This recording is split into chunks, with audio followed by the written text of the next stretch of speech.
Buka aircon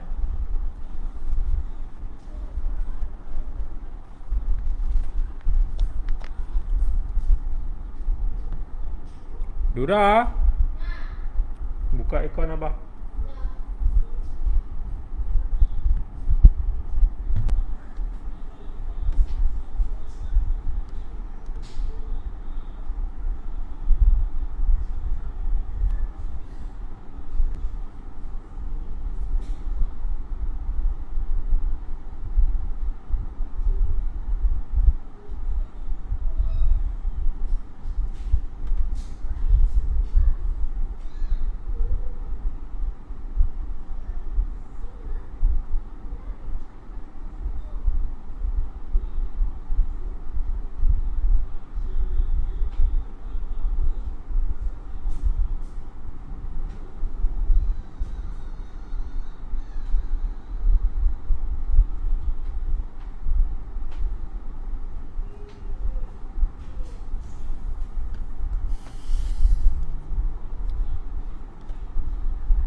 Waalaikumsalam warahmatullahi wabarakatuh.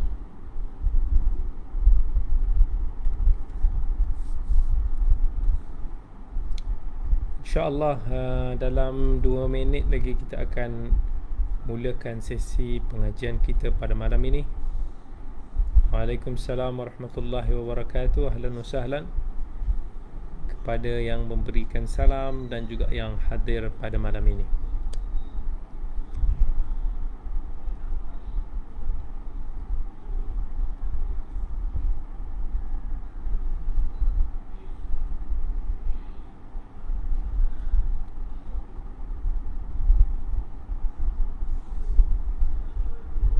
Waalaikumsalam warahmatullahi wabarakatuh. Baik. InsyaAllah dalam 1 minit lagi kita akan mulakan kuliah kita pada malam ini, insyaAllah.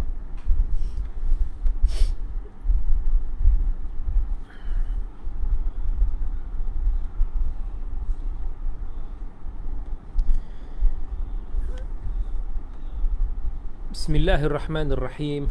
Alhamdulillahi rabbil alamin. Wabihi nasta'in. Wassalatu wassalamu ala rasulihil amin, Nabiyyina Muhammadin sallallahu ala alihi wa ashabihi ajma'in. Rabbi shrah li sadri wa yassir li amri wahlul 'uqdatam min lisani yafqahu qawli, amma ba'd. Alhamdulillah, pada malam ini kita bersyukur kepada Allah yang telah mempertemukan kita untuk kita bersama dalam satu sesi majlis ilmu anjuran daripada Baitus Salam. Sebenarnya apa yang kita akan bincangkan pada hari ini bukan sekali dua telah kita ulas ataupun kita bincangkan, banyak kali dah kita sebut. Tetapi bab kata Allah Azza wa Jal di dalam Al-Quran, fadzakkir fa inna dzikra tanfa'ul mu'minin. Berikanlah peringatan kerana sesungguhnya peringatan itu memberikan manfaat kepada orang-orang yang beriman.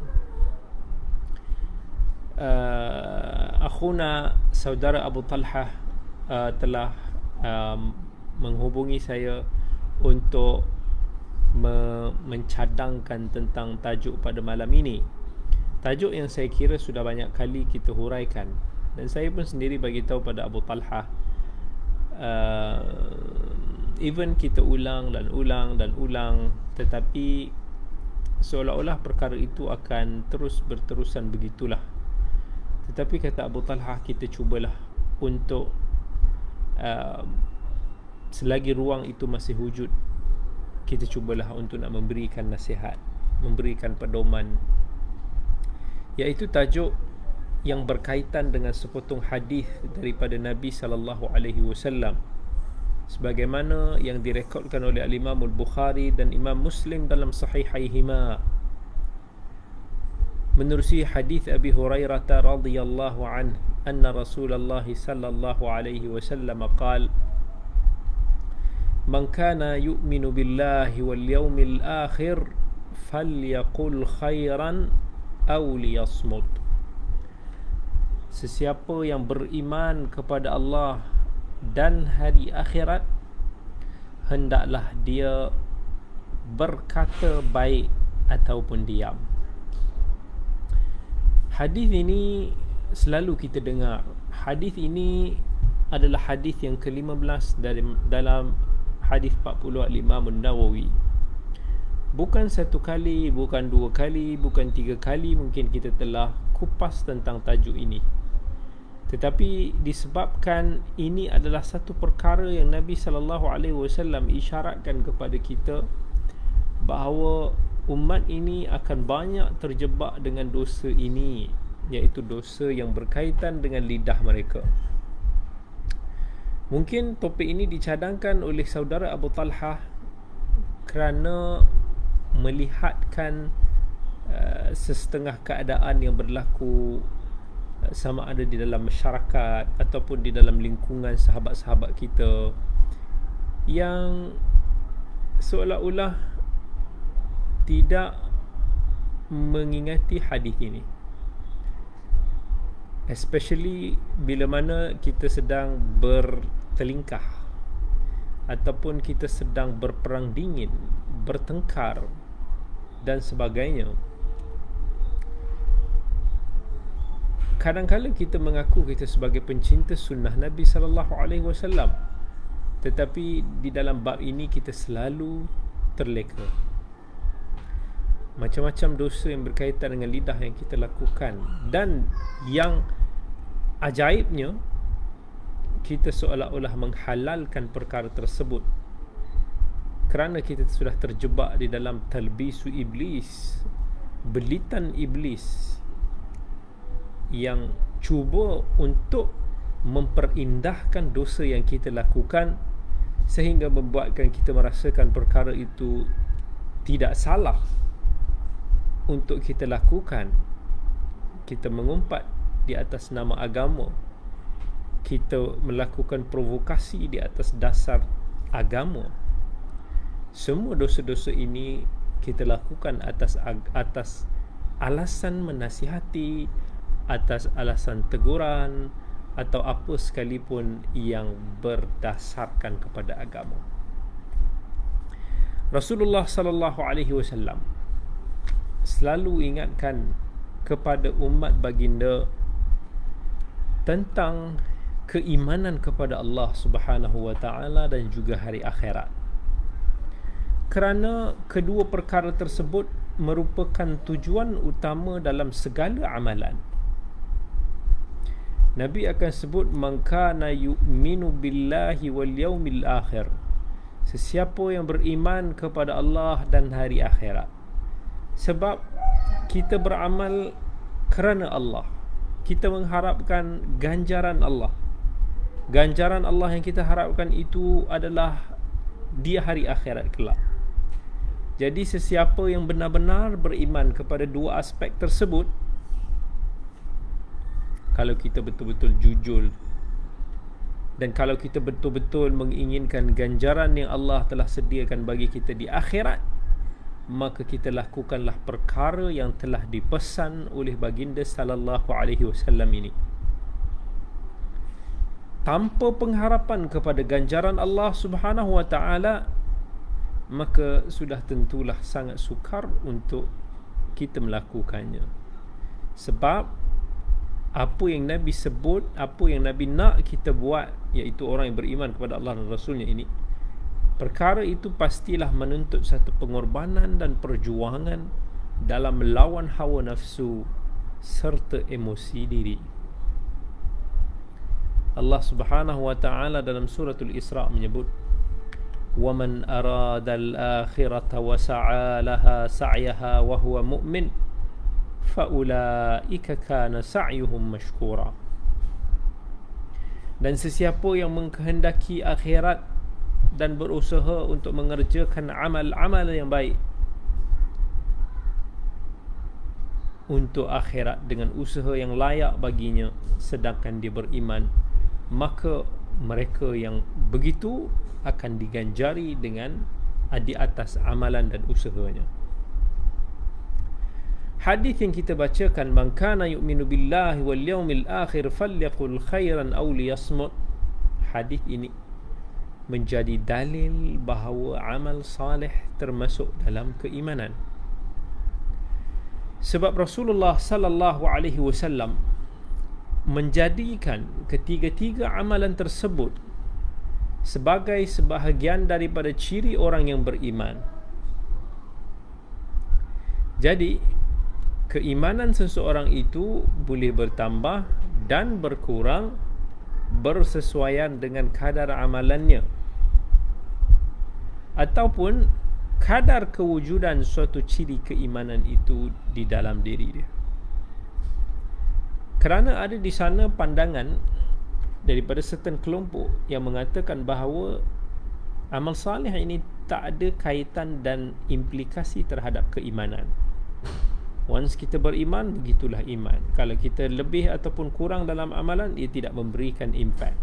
Tetapi hadis ini menunjukkan bahawa iman dan amal salih itu bergandingan. Kita tak boleh mengatakan seseorang itu memiliki iman yang sempurna jika amalannya pincang. Dan kita tak boleh mengatakan juga mereka yang langsung meninggalkan semua amalan, mereka ini memiliki keimanan. Baik. Tetapi intipati yang penting yang hendak saya kongsikan daripada hadis ini adalah seorang Muslim, seorang mukmin seharusnya menjaga pertuturannya, termasuk penulisan.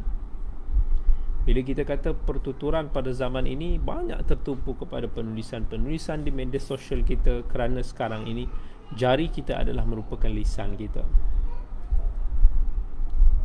Seorang Muslim seharusnya menjaga pertuturannya, penulisannya, dan hanya mengungkapkan jika ia memberikan kebaikan kepada orang lain ataupun kepada dirinya. Maksudnya, bila kita nak menulis sesuatu, kita kena ingat bahawa setiap patah yang kita ungkapkan di posting kita, setiap komen yang kita sumbangkan, Allah akan bertanya tentang setiap patah tersebut. Adakah ianya baik ataupun salah? Kalau ianya baik, adakah ianya membawa kebaikan ataupun dia membawa lebih kepada keburukan? Saya nak kata ni pada semua orang. Jangan duk quote kata saya ni untuk nak tuju pada sesetengah pihak. Ini nasihat kepada semua pihak. Ada orang bila dia menulis, tujuan dia lebih kepada nak menimbulkan provokasi, macam-macam topik lah. Tapi yang mungkin yang antara yang paling panas, umpamanya sekarang ni kalau kita lihat sahabat kita ni, ada yang pro-vaksin, ada yang anti-vaksin. Yang anti-vaksin pun sama, yang pro-vaksin pun sama. Masing-masing meremehkan antara satu sama lain. Masing-masing membuat tuduhan, masing-masing buat kejian, masing-masing membuat makian di antara satu sama lain. Jangan nak gunakan alasan kama tadinu tudan. Seperti mana yang kita lakukan, what comes around goes around. Macam itulah lebih kurang. Apa yang kita buat, kita akan dapat. Kalau kita nak gunakan istilah ini, tak ada siapa pun akan dapat penyelesaian. Ini akan ni mula dulu, yang ni akan kata ni mula dulu, ni akan korek balik ni mula dulu, ni akan kata ni mula dulu, begitulah. Itu bukan penyelesaian dia. Yang ni akan kata sebab kamu buat ini, orang ni cakap macam ni, sebab kamu macam itulah, tak berakhir. Tapi setiap kita akan dipertanggungjawabkan. Apa tujuan daripada penulisan kita? Ada orang sengaja bila tulis tu adalah untuk nak disindir kawan-kawan dia. Ada orang ingin untuk nak membalas dendam. Ada orang cuba untuk nak mencari mana-mana kelompangan. Ada orang cuba menggunakan kelemahan yang ada untuk nak menembak, memfitnah siapa-siapa pun. Saya tujukan ni kepada semua pihak. Dan subhanallah, sometimes bila kita tengok komentar-komentar daripada sahabat kita lah biasanya, ajaib, sungguh ajaib. Mereka yang selalu berjuang katanya di atas manhaj Al-Quran dan As-Sunnah. Tetapi bila kita melihat akhlak di dalam berkata-kata, akhlak di dalam membuat komentar ataupun posting, subhanallah, begitu mudah untuk melakukan labelan, begitu mudah untuk nak meremehkan pihak lain, begitu mudah untuk nak memfitnah, begitu mudah untuk nak bersangka-sangka. Dan umpatan begitu berlaku dalam posting sahabat-sahabat kita biasa. Baik pihak A, baik pihak B, gitulah. Masing-masing ada sangka buruk terhadap pihak masing-masing. Masing-masing cuba untuk nak mencari peluang. Masing-masing cuba untuk nak tembak peluru mereka bila yang boleh. Dia dah seperti menjadi satu algoritma. Sedangkan Al-Imam An-Nawawi rahmatullahi alaihi berkata, ketahuilah, seorang mukallaf itu perlu memelihara lisannya daripada semua ucapan, kecuali ucapan yang mendatangkan kebaikan.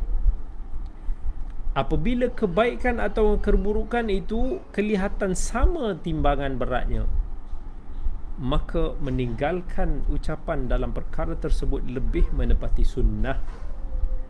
Kerana boleh jadi suatu kata-kata itu asalnya harus, tetapi boleh membawa ke arah perkara yang haram dan makruh. Dan inilah biasanya yang terjadi. Kita kadang-kadang nak stick dengan pandangan kita. Kita kata inilah pandangan yang benar, kita memperjuangkan kebenaran. Tapi kita tak tahu dalam mempertimbangkan maslahat dan mudarat daripada apa yang kita nak tegakkan itu, dalam apa yang kita nak ucapkan itu. Maybe apa yang kita sampaikan itu, ucapan yang kita sampaikan itu betul dari segi kontennya, tetapi dia membawa keburukan yang lebih besar. Ia boleh membawa ke arah permusuhan, ia boleh membawa ke arah perbalahan, ia boleh membawa ke arah fitnah. Kat sinilah kita tengok siapakah mereka yang hakim, mereka bijak dalam berkata-kata ataupun tak.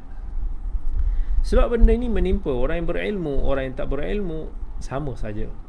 Orang yang berilmu sekalipun sekarang ni kita tengok, subhanallah, dalam melakukan sindiran, dalam melakukan tembakan, jawapan balas, bidasan kepada mereka yang tidak sehaluan dan sepandangan dengannya, subhanallah, terkena.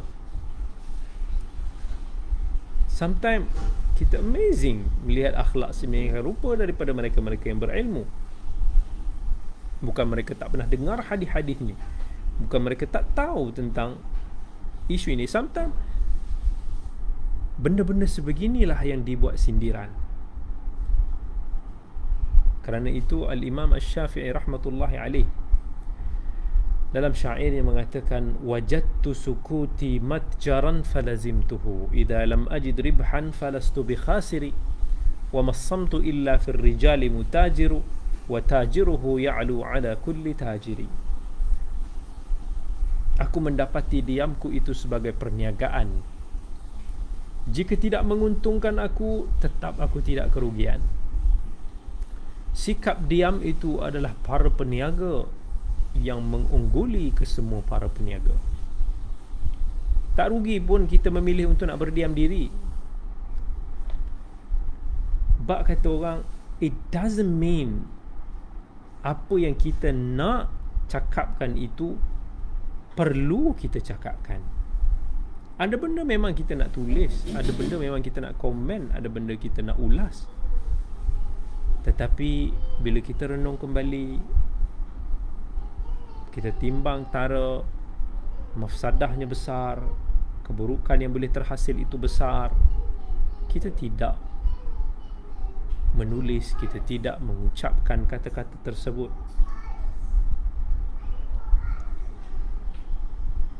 Lisan, sahabat-sahabat yang dirahmati oleh Allah, merupakan antara nikmat Allah yang terbesar buat sekalian insan. Sebagaimana yang Allah telah ingatkan kepada kita semua dalam suratul Balad, alam naj'al lahu 'ainain wa lisanan wa syafatain, bukankah kami telah menciptakan baginya kedua-dua matanya, lidah serta kedua-dua bibirnya. Dan lisan ini kalau kita tak gunakan di dalam ketaatan kepada Allah, nescaya ia akan menjadi musibah dan penyesalan bagi diri.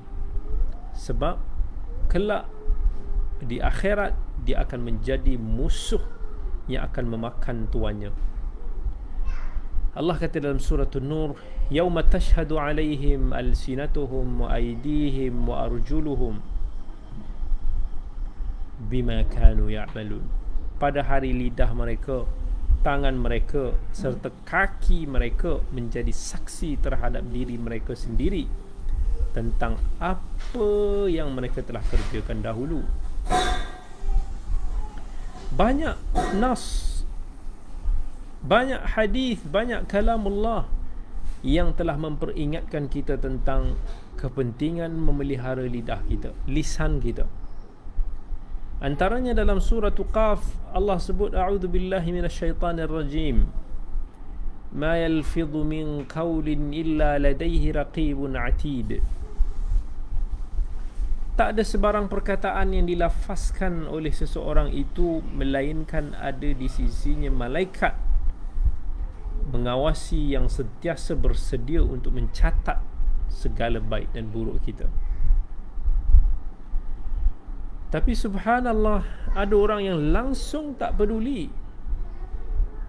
Solatnya Masya Allah, semangat solat, nak solat jemaah, nak rapatkan saf, nak buat apa-apa sunnah yang lain, macam-macam daripada sudut tu subhanallah. Tetapi dari sudut kata-katanya, Masya Allah, tak dijaga. Kita nak tegakkan satu benda yang kita rasakan benar dalam agama, kita runtuhkan sebahagian agama kita yang lain. Kita nak syurga Allah, tetapi kita jebakkan diri kita dalam api neraka. Nabi kata, innal abda la yatakallamu bil kalimah ma yatabayyanu fiha yazillu biha fin nari ab'ada mimma bainal masyriq. Seorang hamba apabila dia bercakap tentang satu perkataan yang dia sendiri tak betul-betul cek betul ataupun salah, dia tidak pertimbang, dia tidak selidik, maka perbuatan tersebut boleh membuatkan dia tergelincir ke dalam api neraka yang jauhnya sejauh arah timur. Itu hadis riwayat Bukhari. Dalam riwayat yang lain, Nabi kata, wa innal 'abda la yatakallamu bil kalimati min sakhatillahi la yulqi laha balan yahwi biha fi jahannam. Dan seorang hamba yang bercakap tentang satu perkataan yang dimurkai oleh Allah, yang dia sendiri tak peduli betul ataupun salah, maka dia akan terjatuh ke dalam neraka Jahannam because of one word yang kita lock, yang kita tak peduli, yang kita nak hentam, boleh menjebakkan kita dalam api neraka. Sebab tu Nabi SAW, benda ni susah nak jaga one word kita. Sebab tu Nabi bagikan jaminan syurga bagi mereka yang boleh, mereka yang mampu memelihara lisannya. May yadman li ma baina lihyaihi wa ma baina rijlaihi adman lahul jannah. Sesiapa yang boleh memberikan jaminan kepadaku untuk memelihara di antara dua janggut, iaitu mulut ni, dan dua kakinya, yakni kemaluannya, maka aku jamin baginya syurga. Sebab benda ni bukan mudah untuk nak dilakukan. Nak dapat jaminan syurga daripada Nabi SAW. Nabi juga pernah ingatkan kepada kita bahawa akhlak dan kepribadian seseorang itu bergantung kepada lisan dia. Sebab lisan itu menggambarkan jantung hati seseorang. Kata Nabi SAW, "Idza asbaha ibnu Adam fa innal a'dha'a kullaha tukaffiru al-lisan taqulu ittaqillaha fina fa innama nahnu bik fa in istaqamta istaqamna wa in i'wajajta i'wajajna." Apabila seorang anak Adam itu memulakan harinya, semua anggotanya akan berikan peringatan kepada lidah. Mereka berkata kepada lidah, "Bertakwalah kepada Allah demi kami, kerana kami bergantung kepadamu. Jika kamu lurus, kami pun akan lurus. Jika kamu terpesong, kami akan turut terpesong." Hadis riwayat Tirmizi. Tapi kita tengok, Masya Allah, ada sesahabat kita ramai yang tak peduli pun. Kadang-kadang pelik, duk hari-hari, duk selalu, duk trolling, duk sindir. Apa ada pada hati itu sebenarnya? Subhanallah, kadang-kadang kita fikir, hati manusia jenis apa ni? Yang selalu duk cari keburukan orang, yang menanti, yang duk cakap benda-benda yang negatif pasal orang. Itu semua menggambarkan hati masing-masing. Word, ucapan kita menggambarkan hati kita. Bukan kata dia bukan orang yang baik, orang yang baik. Subhanallah, bab ibadahnya Masya Allah, bab tauhidnya Masya Allah, bab amalannya Subhanallah. Tapi sebagaimana kata Ibnul Qayyim, antara perkara yang sangat menghairankan adalah seorang insan itu berusaha untuk nak jaga diri dia, pelihara diri daripada makanan yang haram, cuba jaga diri daripada berlaku zalim, daripada berzina, daripada mencuri, minum arak ataupun melihat perkara haram dan lain-lain. Tapi susah untuk memelihara gerak lidahnya. Lidah ni sikit je nak gerak, tapi susah nak jaga. Sampai kamu akan mendapati orang yang kelihatan beragama, zuhud, rajin beribadah, sedangkan dia selalu berkata sesuatu yang mengundang kemurkaan Allah tanpa dia peduli. Lalu boleh jadi kerana satu kalimah yang diucapkannya, dia terjatuh ke dalam neraka dari jarak yang lebih jauh daripada timur dan barat. Betapa ramai yang kamu dapat lihat mereka ini, Masya Allah, warak daripada amalan yang keji, warak daripada kezaliman, tetapi lidah dia tak peduli apa yang diucapkan, sehingga dia selalu akan sembelih, dia akan tikam orang-orang yang masih hidup ataupun orang yang telah mati. Ini kata Imam Ibnul Qayyim rahmatullahi alaih. Sahabat-sahabat semua yang dimuliakan oleh Allah, dua fitnah lisan yang selalu terjadi. Yang pertama, mendiamkan diri daripada kebenaran dan tidak berani mencegah kemungkaran. Orang sebegini diumpamakan sebagai syaitan bisu. Dia nampak kesalahan, dia nampak kemungkaran berlaku, tetapi dia tidak menasihati, dia tidak mengingkari, dia tidak mencegahnya. Itu satu hal. Tapi satu hal lain, ada juga sahabat ni, dia ni jenis yang kalau orang tu nak nasihat, orang tu nak mengingkari, dia nak benda tu dibuat di public. Kalau tak dibuat di public, terus mereka akan sangka buruk, mereka akan tuduh, mengatakan si fulan tidak menegur, si fulan tidak memberikan nasihat. Ajib. Adakah semua benda yang orang tu nak buat mesti diberitahu, mesti dicanangkan? Ini fitnah medsos, kan? Kadang-kadang kita langsung tak ambil berat, langsung tak fikir siapa orang nak nasihati tu. Cuba kita nasihat ibu kita, nasihat mungkin ahli keluarga kita yang ada silap mana-mana. Kita nak canang ke dekat public? Tak ada. Sebab kita sayang mereka kerana Allah. Kerana kita tahu tak ada faedahnya pun untuk si fulan. Tetapi kita pula jangan sangka buruk dengan sesuatu yang kita tidak tahu. Tidak tahu bukan bererti perkara tersebut tidak wujud. Itu yang pertama. Fitnah yang kedua daripada lisan ini adalah kita selalu mengucapkan kebatilan, perkara yang salah. Sama ada apa yang dikatakan itu salah, atau memperkatakan tentang insan lain tanpa hak. Orang sebegini kita kata seumpama syaitan yang petah. Nampak macam betul apa yang dia cakap, tetapi rupanya benda itu salah, melanggar syarak, menimbulkan perbalahan, menyakiti hati orang tak sudah-sudah. Baik. Seterusnya tentang kegelinciran lisan. Ini ada beberapa bentuk tentang selalu kesilapan-kesilapan, dosa-dosa lidah kita yang selalu kita buat. Saya sebutkan secara ringkas, tak guna kita panjang-panjang. Semua orang pandai dah, semua orang tahu dah. Benda ni cuma nak sepintas lalu, nak ingatkan kita semua. Dosa pertama yang selalu lisan kita ni terbuat adalah mengumpat.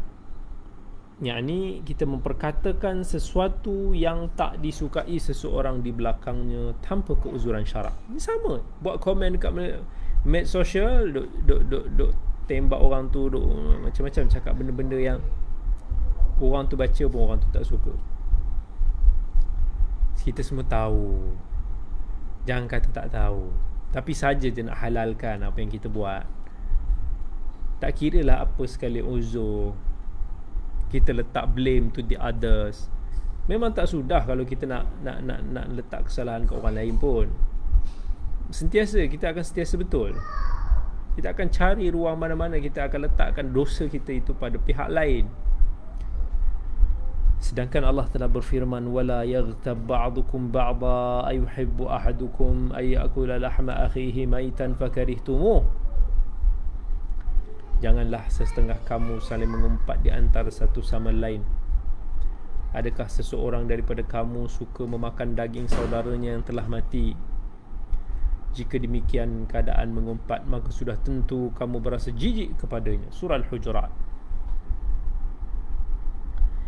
Oleh kerana mengumpat merupakan antara punca keretakan persaudaraan. Ini siapa orang yang baca orang duk mengumpat kat medsos, kat belakang ni, semua kita akan sakit hati, menimbulkan perbalahan, menimbulkan kebencian, dia membuka pintu ke arah dosa yang lain.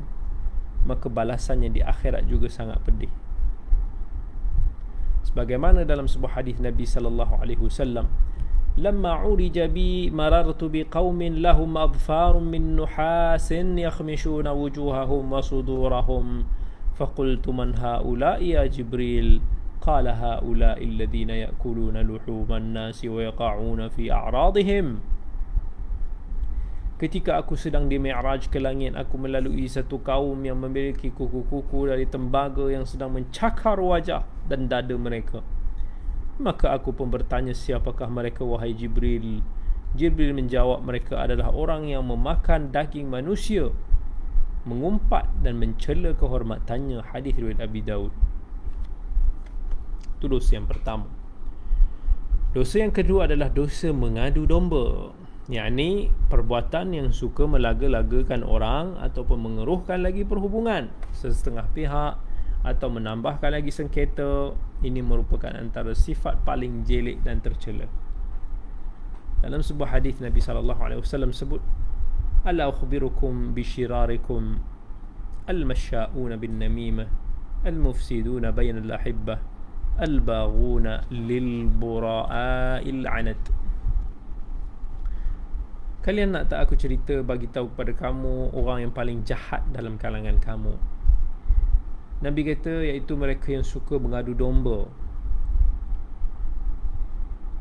yang suka memecah belahkan antara orang-orang yang berkasih sayang, yang mencacatkan orang yang suci dengan kata-kata yang jahat. Inilah orang, ada orang ni dia suka, dia nak burdenkan, dia nak pecah belahkan hubungan ukhuwah di antara si fulan dan si fulan.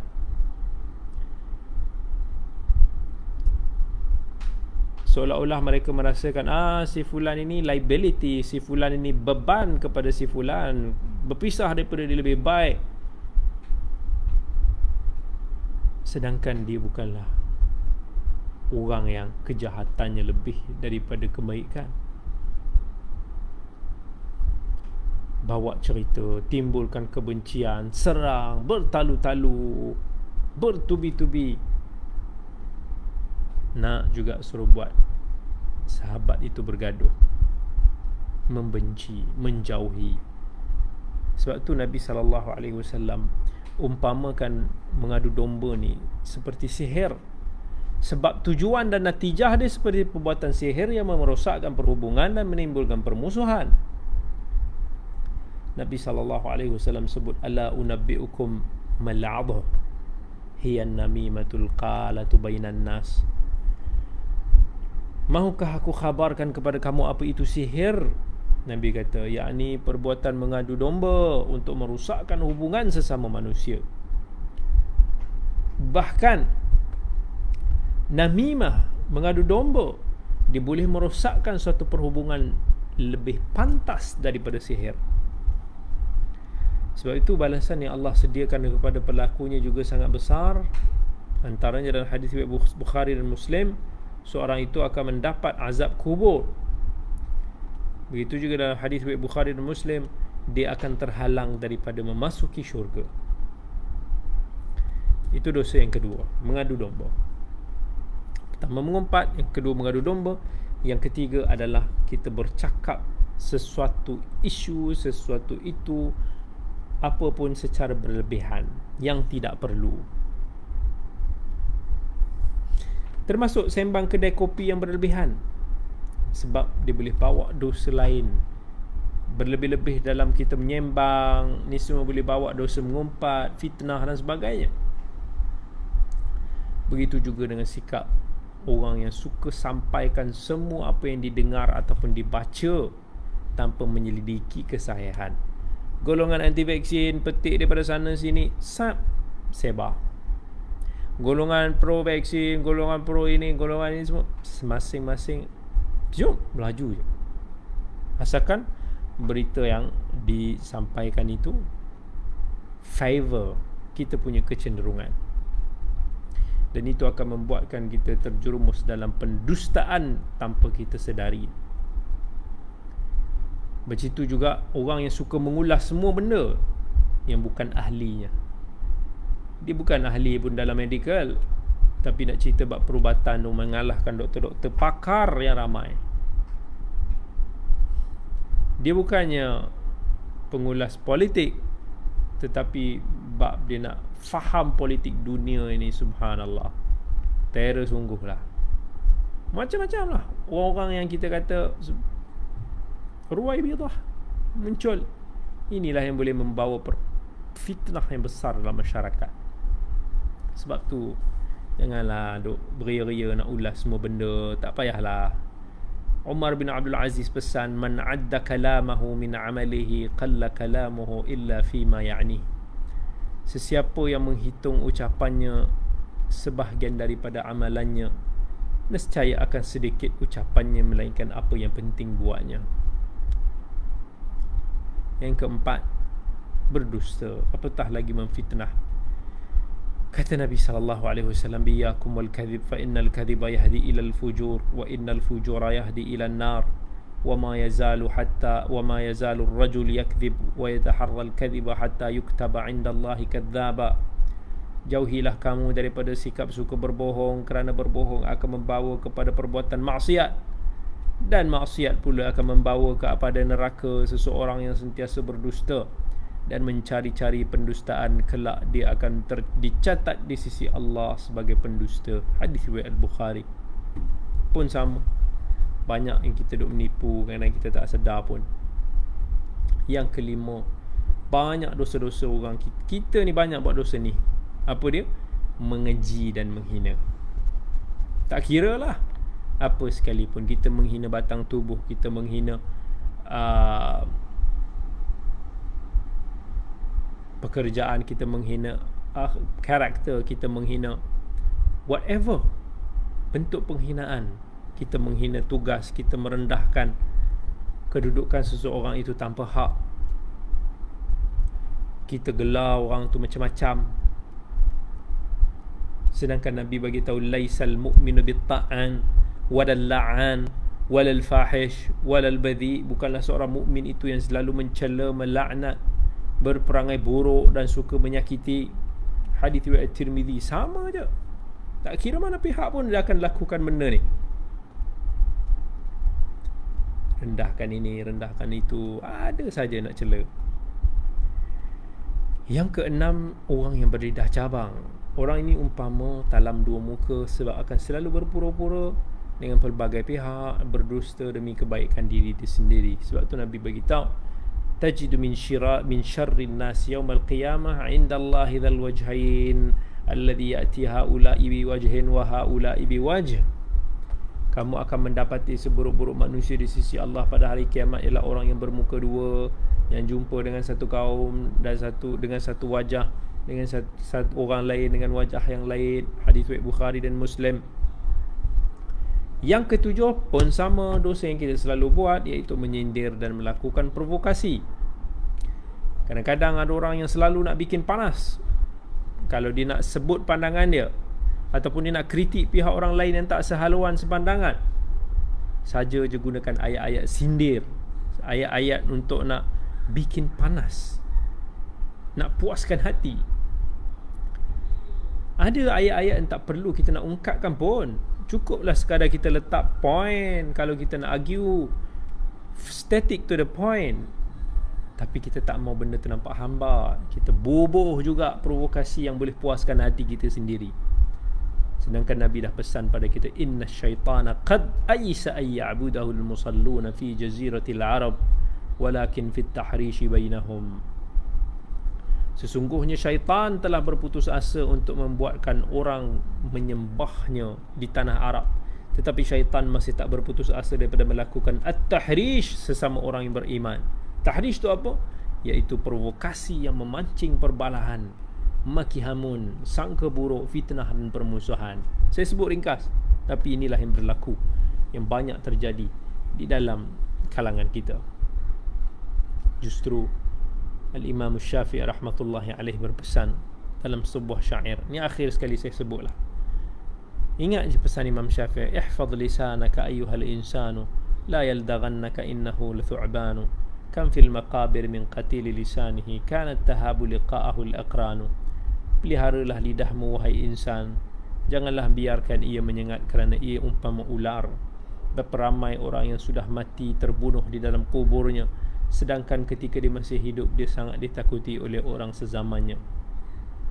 Sahabat-sahabat yang dikasihi oleh Allah, sometimes kita banyak melakukan pahala, amalan saleh, sedekah, solat, macam-macam, mengajar ilmu, dakwah dan sebagainya. Tetapi kita tidak ambil berat soal lisan kita. Kita khawatir kerana itu Kerana kita tidak berhati-hati dengan satu kalimah daripada kita akan meruntuhkan segala amal salih kita. Ingat Nabi SAW beritahu apa?